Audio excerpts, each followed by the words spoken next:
ಕೀರ್ತನೆಗಳು 91ನೇ ಅಧ್ಯಾಯ 1-16 ಪ್ರಾತ್ಪರ್ನ ಮೊರೆ ಹೊಕ್ಕಿರುವವನು ಸರ್ವಶಕ್ತನ ಆಶ್ರಯದಲ್ಲಿ ಸುರಕ್ಷಿತನಾಗಿರುವನು.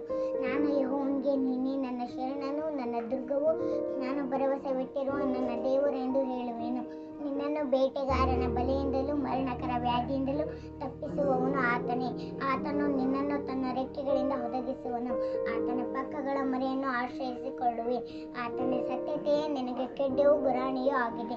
ഇരുಳಲ್ಲಿ ಭಯ ಹುಟ್ಟಿಸುವ ಯಾವುದಕ್ಕೂ, ಹಗಲಲ್ಲಿ ಹಾರಿ ಬರುವ ಬಾಣಕ್ಕೂ, ಕತ್ತಲೆಯಲ್ಲಿ ಸಂಚರಿಸುವ ವಿಪತ್ತಿಗೂ, ಹಾನಿಕಾರವಾದ ಮಧ್ಯಾಹ್ನದ ಕೇಡಿಗೂ ಅಂಜ ಕಾರಣವಿಲ್ಲ. ನಿನ್ನ ಮೊಗ್ಗಲಲ್ಲಿ 1000 ಜನರು, ನಿನ್ನ ಬಲಗಡೆಯಲ್ಲಿ 10,000 ಜನರು ಸತ್ತು ಬಿದ್ದರೂ ನಿನಗೇನು ತಟ್ಟದು. ಅದನ್ನು ನೀನು ಕಣ್ಣಾರೆ ಕಂಡು ನಿನ್ನ ದುಷ್ಟರಿಗೆ ಪ್ರತಿದಂಡನೆಯುಂಟೆಂಬುದಕ್ಕೆ ಸಾಕ್ಷಿಯಾಗಿರುವಷ್ಟೇ. ಯೆಹೋವನೇ ನನ್ನ ಶರಣನು, ಪರಾತ್ಪರನನ್ನು ನಿವಾಸ ಸ್ಥಾನ ಮಾಡಿಕೊಂಡಿದ್ದೀಯಲ್ಲ, ನಿನಗೆ ಯಾವ ಕೇಡು ಸಂಭವಿಸದು, ಉಪದ್ರವವು ಗುಡಾರದ ಸಮೀಪಕ್ಕೂ ಬಾರದು.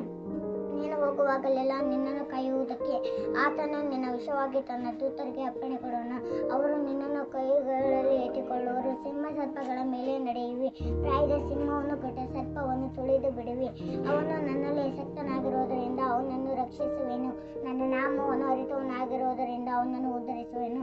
ಅವನು ನನಗೆ ಮೊರೆಯಿಡುವಾಗ ಸದುತ್ತರವನ್ನು ದಯಪಾಲಿಸುವೆನು. ಇಕ್ಕಟ್ಟಿನಲ್ಲಿ ಹತ್ತಿರವಿದ್ದು ತಪ್ಪಿಸಿ ಘನಪಡಿಸುವೆನು. ದೀರ್ಘಾಯುಷ್ಯವನ್ನು ಅನುಗ್ರಹಿಸಿ ಅವನನ್ನು ತೃಪ್ತಿಪಡಿಸುವೆನು. ನನ್ನ ವಿಶೇಷವಾದ ರಕ್ಷಣೆಯನ್ನು ತೋರಿಸುವೆನು. ಆಮೆನ್.